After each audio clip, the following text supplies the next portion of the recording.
작은 한옥집 짓기 이런 일들을 마을에서 이루나. 그래서 제주도의 한강 펜션을 설계하고 직접 시공한 건물. 그런 우리 전통 문화를 가지고 있고요. 온도를 회원들과 같이 이렇게 놓고 품앗이로 온도를 맞추습니다. 연변에 있는 한옥 마을인데 물론 온도를 이렇게 시공을 하는 것이고요. 진천의 선촌 서당 모습이고요. 전통 구두를 놓기도 하고 현대적으로 온돌 보일러를 놓기도 하고. 그래서 이 건강한 집 그리고 지속 가능한 지구 환경을 하는 에너지 절약 평지 그리고 청결하고 상생하는 문화를 가지고 있는 우리 전통의 습관을 가지고 있는 이런 집을 추구하면서 함께 한민족의 삶을 나누는 품앗이를 하는 일을 진행을 합니다. 시간이 없어서 이 정도 얘기하고요. 이제 저는 그 학교를 통해서 사람들을 교육하고 교육된 사람들이 서로 집을 지어서 서로 공동체 생활을 꾸리게 하는데 이제 공동체 생활이 아주 복잡하고 다양해서 일단 구들이나 온돌이나 황토방에 국한되게 해서 현재는 진행을 하고 의식주 전체를 모아서 이제 하는 문제는 차근차근 할 수 있는 대로 지금 하고 있는 중입니다. 어쨌든 여러분들이 하시는 일들이 다 잘 되기를 바라고요. 포기하지 않으면 결국 이루어집니다. 우리 임 위원장님 포기하지 않으시니까 이 자리까지 계속 오신 것 같은데 계속 응원합니다. 감사합니다. 노동자들의 어려운 상황을 신문지 방식으로 해왔던 그 사례가 있어요. 지금 하고 있고. 그래서 그때 당시에 그 역할을 하셨던 이용희 선생님이 발표해 주시겠습니다. 어떻게 하셨나요?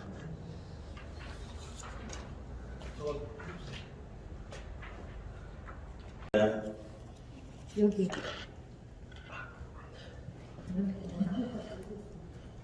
예.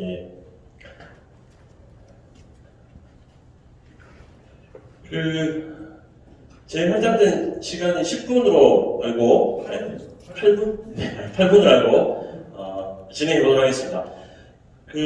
아까 말씀하신 것처럼 몇몇 분들은 영등포 산업선교의 기획을 갖고 계시는 분도 있고, 네, 전혀 처음 들으시는 분도 있을 것 같아요. 네, 영등포 산업선교회는 거의 1950년대 여러 가지 노동에 대한 부분에 대해서 굉장히 일종의 메카 같은 곳이었고요. 지금도 그 자리에 그대로 있습니다. 네, 저희들은 영등포 산업선교회 내에 다람쥐회라는 산업선교에 뗄려들 수 없는 어떤 관계망 속에서 만들어진 신년협동 운동을 했던 단체고요. 지금도 운영되고 있습니다. 네, 그래서 제목을 노동자 경제 공동체에서 지역생활 공동체로 했습니다. 그 이유는 그 사이 영등포의 여러 가지 변화에 맞게끔 저희 다람쥐에도 변화했기 때문이죠. 먼저 좀 추억의 여행이 될 것 같습니다. 사진이 주로 좀 많이 옛날 사진이라서 안 되는데.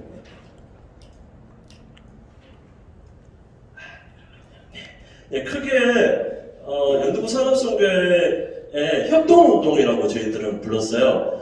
그거는 당시에는 몇몇 카리스마 있는 어떤 목사님이라든지 어떤 지도자의 어떤 시대라기보다는 결국은 다 서로 협동했던 역사가 아닌가 이런 생각이 들어서요. 1969년은 태동기, 78년 한참 박정희 정권 때 이제 탄압기, 그리고 새로운 어떤 노동자들의 어떤 만남과 어떤 단체를 생각했던 오색기, 그리고 그 이후에 민주노총과 여러 가지 노동조합이 어떻게 보면 법제화되고 정례화되고 합법화되면서 이후에 제도약기를 좀 거쳤고, 최근 2011년부터는 도시 내에서 어떤 협동운동을 계속 만들어갈 건가에 대한 고민을 계속 하고 있습니다.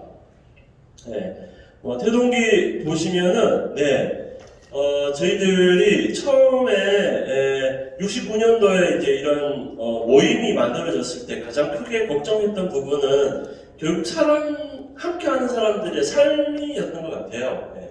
당시에 영등포에는 굉장히 많은 큰 공장들이 있었고 그 공장에서 일하시는 대부분이 여공이라고 불렸던 분들이 있었습니다.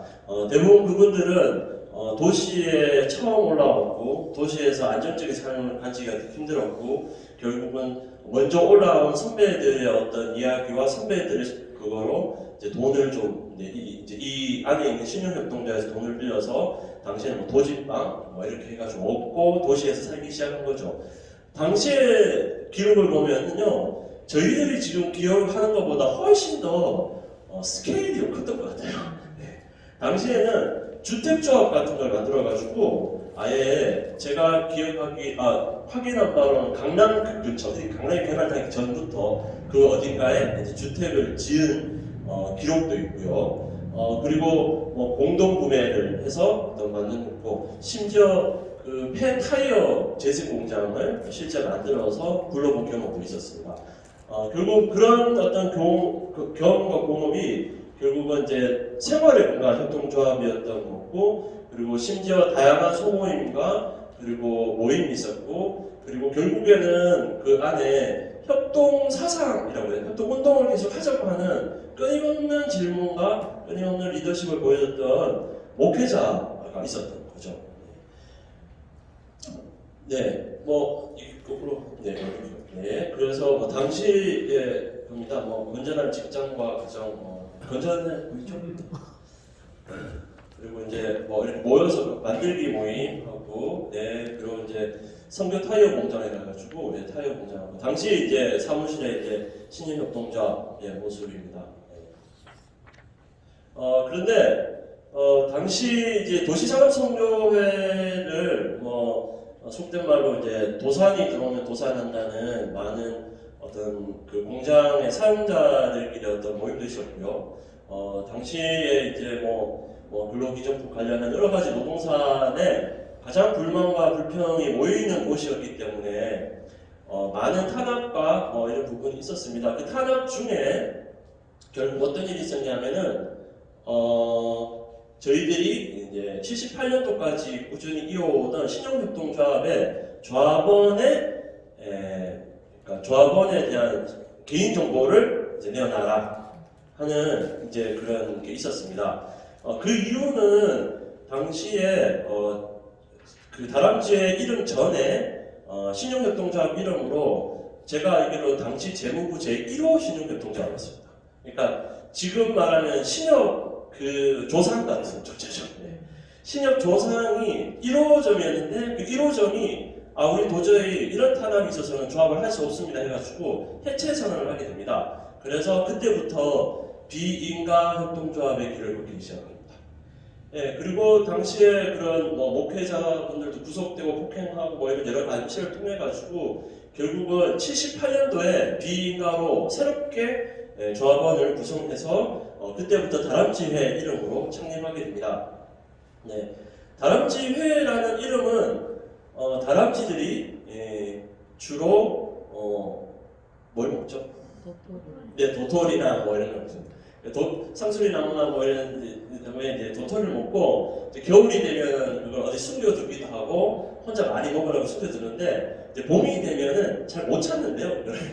그래서 결국 씨앗이 더 숲을 더 크게 만들고 또 그게 결국은 또 자기가 사는 생태계를 더 활성화시키는 거죠. 그러니까 우리도 돈을 어딘가에다 묻어두고 그 돈이 결국은 또 누군가 도움이 되고 그런 생태계를 계속 만드는 다람쥐 같은 역할을 해보자라는 게 그 뜻이었습니다.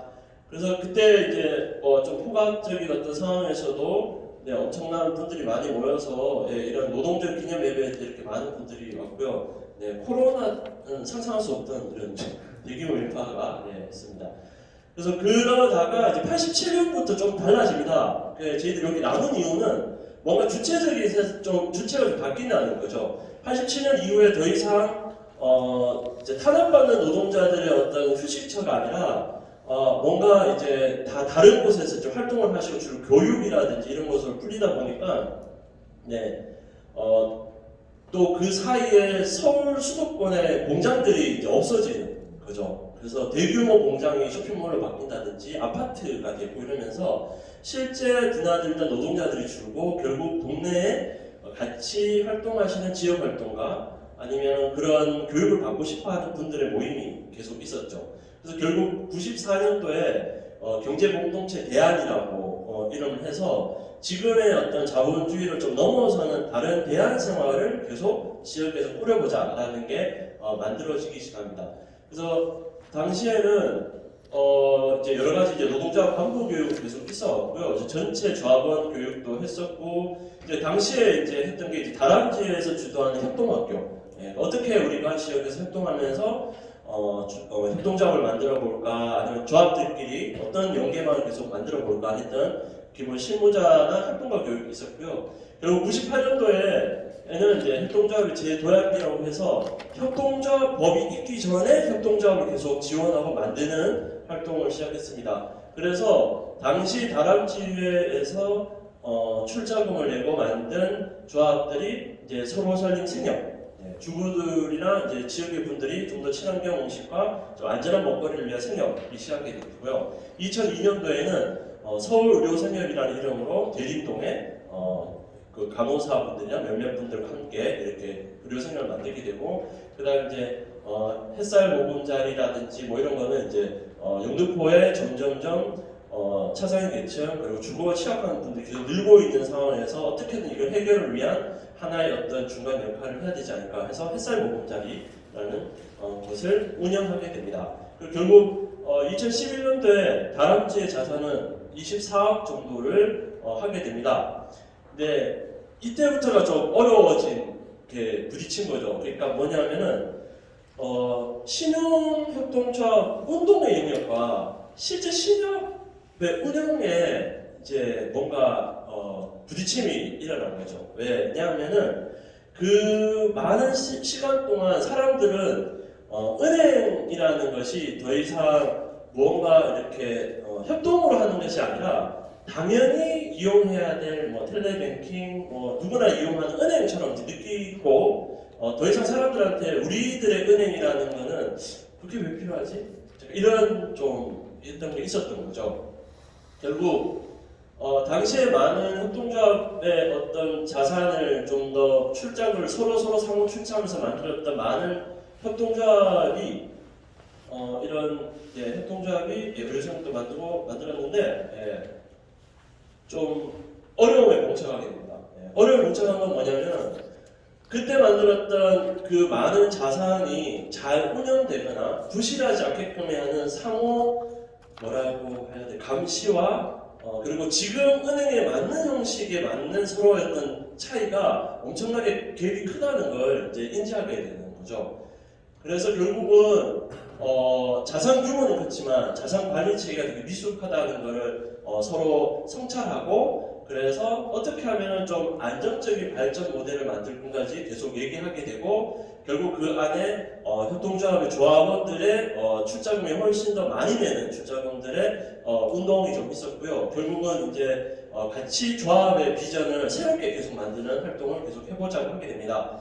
결국 그래서 당시에 조지성 목사님 혹시 아시는 분 계시겠지만 당시 처음에 이 산업선교회를 제안했던 분도 돌아가시면서 이제 큰 금액의 액수를 다람쥐회가 잘 되기 위한 마지막으로서 써줍시다 이런 제안을 해주시기로 하셨습니다. 네, 그래서 확대 간담이라고 해가지고 운영위원 그리고 출자분들 전부 모여서 어떻게 하면 우리가 새로운 비전을 만들까를 좀 고민하고 여러 가지 비전에 대한 얘기를 했고요. 결국 이제 비전에 대한 얘기에 대한 새로운 전망은 이런 고민입니다.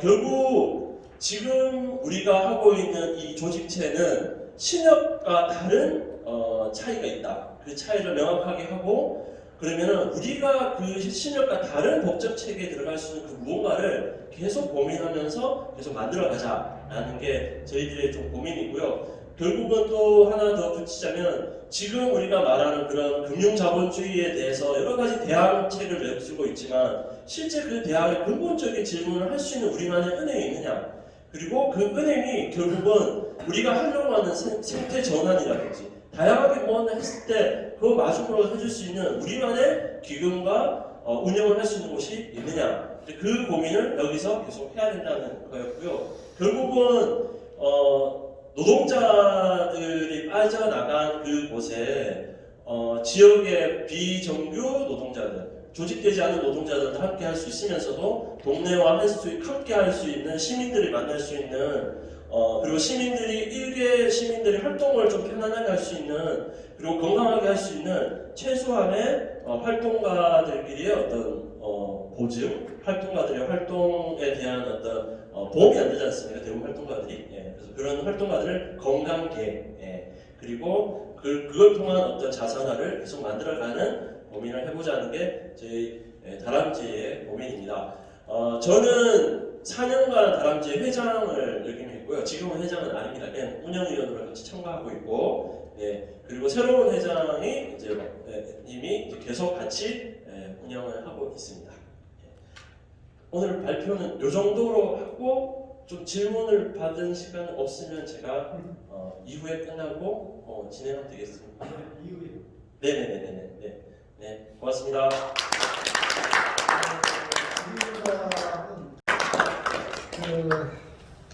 다음은 마을복지에 관한 아동 청소년에 관한 부분입니다. 카드 상담센터 대표이신 유남 선생님 발표해 주시겠습니다.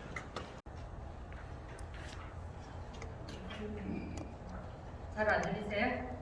플러스 볼륨 누르세요. 플러스 플러스 계속 누르세요. 9까지 누르세요. 9. 네. 그리고 말씀. 마이크 가까이 대시고요. 네. 저는 파주에 들어간 지가 10년 정도 되는데, 저희 상담소가 원래는 성폭력, 가정폭력 위탁 사업을 하는 상담소인데, 저를 불러드리신 소장님이 갑자기 돌아가시는 바람에 인수받으면서 그냥 청소년 쪽에 제가 계속 일을 하다 보니까 청소년 쪽으로 운영을 하게 되었습니다. 파주에서. 그래서 제가 하는 일은 주로 위기 아동 청소년, 위기 가족, 그 다음에 장애인 학생, 장애인 부모, 동료 상담 슈퍼바이즈 뭐 이런 정도의 일을 하고 있습니다. 제가 이 제안을 받으면서 늘 고민했던 게 마을에서 정말 아이와 어른들과 함께 살 수 있는 것. 그 다음에 우리가 중장년층이 없지 않습니까? 하다 보면 늘 노인 문제 이야기, 청소년 아동 문제 이야기, 중장년층 이야기는 거의 없는 것 같아요. 그래서 저는 이거를 하면서 이제 중간에 대안 제시 부분을 한번 보시면 저는 바로 이제 결론으로 좀 말씀드리고 싶은데, 우리 지역에 노인복지회가 아니면 경로당, 주민자치회에 있는 건물 이런 것들을 활용해서 청소년들과 어른들이 함께하고 중장년층이 내 아이를 돌봐주는 어른들이 계시면 거기에 관심을 가지지 않을까, 저는 그런 생각을 굉장히 많이 했고요. 그러려고 하면 당연히 돈이겠죠. 이 경제 문제를 해결하지 않으면 주민자치에서 아이들 돌봄, 어른 돌봄 이게 잘 되지 않을 것 같아요. 그래서 한 가지 이제 제 상상교육 포럼이라고 우리 학부모님들 모이는 장이 있는데, 거기에서 늘 하는 이야기가 그 이야기를 했거든요. 왜 우리 국회의원들 10만 원 후원하면은 연말에 다시 정산을 받듯이 우리 주민자치에서도 내가 주민자치에다가 10만 원을 후원을 하면 연말에 정산을 받으면 그 주민자치에서 굳이 나라의 쓴소리 단소리 뭐 이런 소리 안 해도 우리 자체에 돈이 돌아가지 않느냐. 그러면 이 돈으로 어르신들이 아이들하고 함께 할 수 있는 어르신들한테 또 뭐 문화교육 강좌식으로 돈을 돌려줄 수도 있고, 그 다음에 아이들은 아이들대로 그 교육을 받고, 또 이제 겨울 방학이나 여름 방학 되면은 아이들이 점심을 못 먹는 아이들이 꽤 있다고 그러죠. 학교에서 실제로 그런 친구들이 집에 밥이 없어서 못 먹는 게 아니라 가족의 부재, 혼자 있다 보면 휴대폰 뭐 이런 걸 하다 보면 거의 밥을 못 챙겨 먹는 경우들이 좀 많거든요. 그 다음에 학교 방 아이들도 많고. 근데 그것을 이 한 공간에서 모든 것이 이루어지면 밥 굶는 아이들이 방학 때 생길까요? 굳이 그 바우처 티켓 안 줘도 가능하지 않을까? 전 그런 생각을 굉장히 많이 했는데, 이번 기회에 이런 대안을 한번 이야기하고 정말 주민단체에서 이런 일들을 할 수 있다라고 하면 진행이 되었으면 좋겠다는 생각을 많이 했어요. 이 발표를 하면서 과연 이게 이루어질까? 제가 여태껏 나라에서 뭘 한다라는 이야기는 굉장히 많이 들었는데 유사한 형태의 다른 일들, 예를 들면 청소년 보호 시설을 만들었다고 하면 다음 국회가 바뀌면은 그 비슷한 117이 생기고 13666이 생기고 이런 식으로 계속 바뀌는데 앞에 들어가는 내용은 거의 같은 거거든요. 그렇게 할 것 같으면 그거를 그냥 계속 지속 연계를 하는 게 좋지 왜 이렇게 이름을 바꿔가면서 계속 센터들만 많이 늘릴까 저는 그런 고민들을 굉장히 많이 한 사람이라 정말 이렇게 하면은 주민자치에서 이것을 이끌어갈 수 있으면 괜찮겠다. 그리고 주민이 처음에는 어색하겠죠. 내 아이를 과연 저 어른들한테 맡겨가지고 요즘 그 성인 어르신들이 아동 뭐 성폭력이나 이런 부분들도 있고 이러니까 믿지 못할 부분들도 많을 거예요. 그런데 정말 그게 잘 되려고 하면 부모님이 관심을 가지면 잘 안 될 수가 없어요.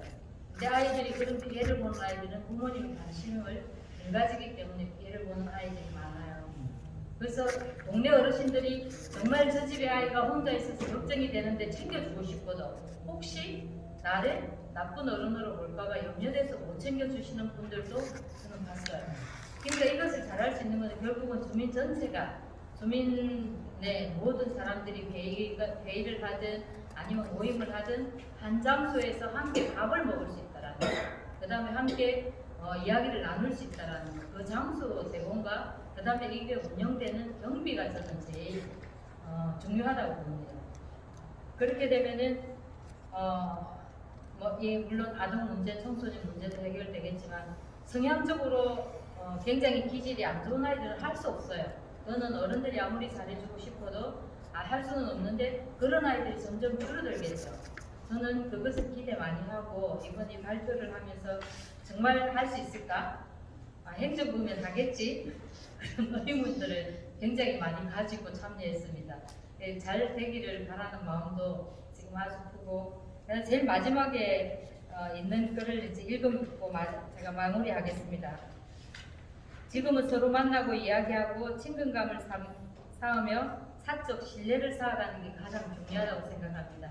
우리가 정말 아파트든 단독주택이든 시골이든 뭐 도농지역이든 신뢰가 없기 때문에 우리가 이루어지지 않는 부분들이 많잖아요. 근데 서로가 신뢰를 할 수 있는 그 시간들을 좀 많이 가졌으면 좋겠다는 생각이고요. 그 다음에 믿고 일할 수 있는 사람이 한두 명만 있더라도 점점 많이 생기겠죠. 근데 믿고 일할 수 있는 사람이 저도 많이 파주에서 못 만들어가지고 거의 저 혼자서 아이들하고만 놀았던 시간들이 꽤 많았어요. 근데 이제는 많은 시간들을 보내고 나니까 사람들이 믿을 수 있다라고 이제 계속 사람들이 함께 하자고 하는 분들이 많이 생겨요. 그건 왜냐하면 제가 타지에서 들어왔기 때문에 우리가 그런 것도 무시할 수 없는 상황들인데 그 부분도 주민이 같이 함께 고민해서 해결해야 될 문제인 것 같아요. 누군가가 들어올 때 배제를 하는 게 아니라 포용할 수 있는 그런 힘을 좀 빌려주는 것도 그러면 아이들이 자연히 그것을 보고 듣고 배우게 되리라고 저는 생각합니다. 그리고 이제 공간과 시간이 제일 문제고요. 네, 가장 중요한 것은 경제적 지원일 것 같습니다. 네, 이것으로서 제 발표를 마치겠습니다. 감사합니다. 다음에는 지역업 마을 공부 관련해서 이제 지역업 해낸다고 김성우 소장님은 대전에 한반대치라고 유명하죠. 한반대치 오래 동안 하시다가 최근에 시청이 잘못된 예전 지역 활동과 이사로 이사 장면인가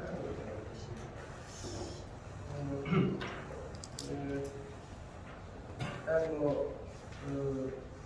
자율집에 있는 순서대로 해서 어쨌든 간단하게 말씀드리도록 하겠습니다. 한반대츠가 1999년도에 시작이 됐고 그때 이제 IMF를 계기로 해서 이제 신자유주의 세계화가 본격화되면서 IMF를 통해서 이제 우리가 깨닫게 된 거는 서석같이 믿었던 정부와 기업이 큰 기업들이 우리의 삶을 지켜줄 거라고 믿었지만 이 사람들이 그걸 지켜줄 수 없다라고 하는 것이었고, 그러면 우리가 우리 스스로 살아갈 수 있는 방법과 대안들을 만들어 놓고 있지 않으면 우리가 우리 운명을 스스로 통제할 수 없다라고 하는 자각이 있었다고 생각되고요. 여러 활동들을 할 수 있겠습니다만 이제 먼저 했던 거는 이제 돈의 문제, 실업의 문제 이런 것들이 제일 큰 문제였기 때문에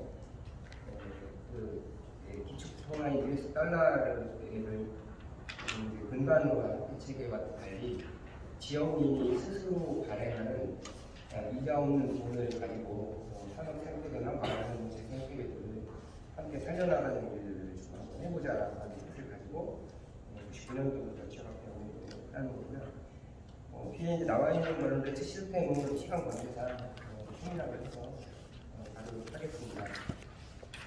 이 과정에 이제 이 글로벌라이제이션에 대항해서 지원화를 해야 된다든가, 또 외생적 개발 전략을 넘어서 내발적 발전 전략을 가져야 된다든가 하는 생각들을 정리를 하게 되고요. 그때 당시에 전국에 많은 그 지역화폐 네트워크나 이런 단체들이 이시력이가 있었는데, 결과적으로 지금은 그때 시작했던 이시력에 큰 단체들이 있었습니다만 다 1, 2년 사이에 다 망했고, 한반네츠만 망하지 않아서 가끔 뭐 말씀드린다면 한반네츠의 성공 사례에 대해서 얘기해 달라고 하지만 저는 한반네츠는 여전히 성공 사례는 아니라고 생각하고, 다만 망하지 않은 사례가 할 수 있는데, 그러면 다른 데들은 왜 망했고 한반네츠는 왜 망하지 않았을까 했을 때 이게 이제 이 지역화폐 레츠라는 방식을 통해서 크게는 공동체 보건과 지역경제 활성화를 하겠다는 목적을 가지고 지역화폐를 발행을 하는데, 이걸 하다 보니까 이 지역화폐라고 하는 시스템이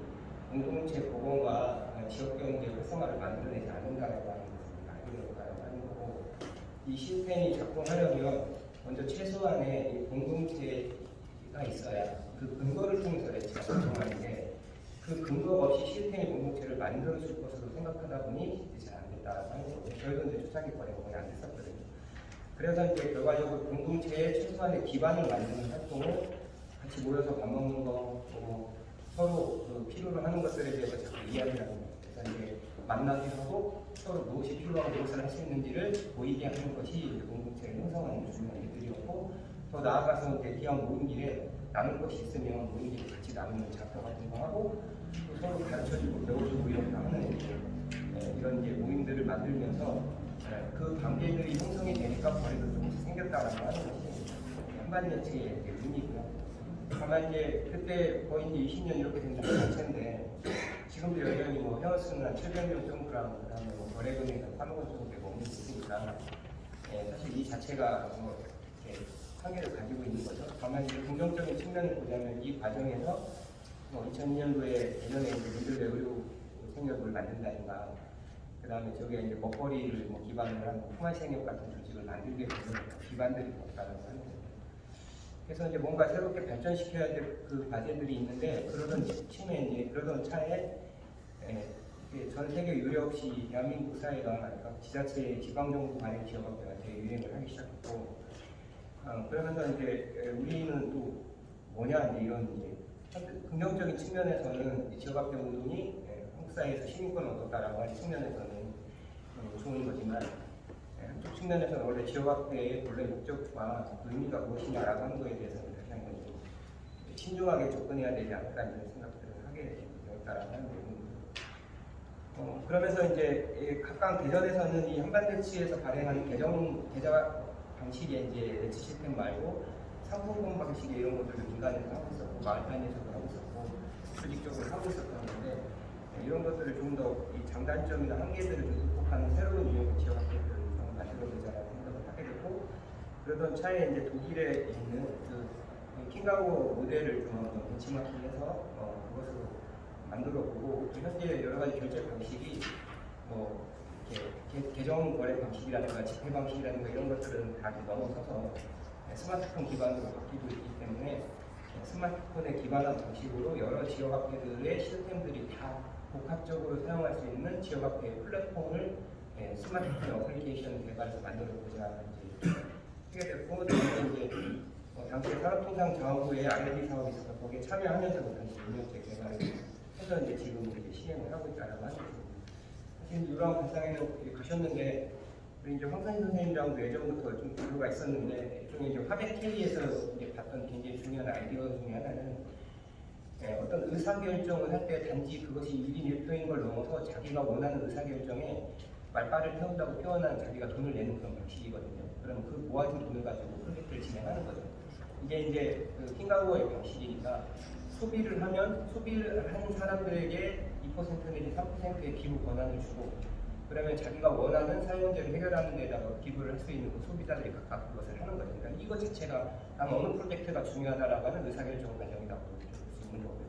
다만 이 3%의 소비자들의 기부할 수 있는 그 돈은 결국 가맹점으로부터 3%의 이제 환전할 때 수수료를 떼서 그래서 이제 한 1%나 2%의 환전 차익을 가지고 시스템을 돌리는 이런 방식으로 설계가 되어 있어서 그 방식을 써보자라고 했던 거고 그런 의미에서 이제 여러 가지를 해오는데 일단 관행 지역화폐가 있는데 또 민간 지역화폐 운동 왜 하냐라고 하는 측면들에 대한 이야기가 있어서 간단히 말씀을 드리면 사실 관행 지역화폐는 크게 이제 두 가지의 문제가 있다고 보는데 첫 번째는 그 소득의 역진적이라고 하는 문제가 있습니다. 이를테면 요즘 뭐 50만 원에서 월 100만 원까지 이렇게 충전할 수 있게 해주고 그 다음에 최대 뭐 요새는 25%까지 이렇게 캐시백을 주는 그런 방식이거든요.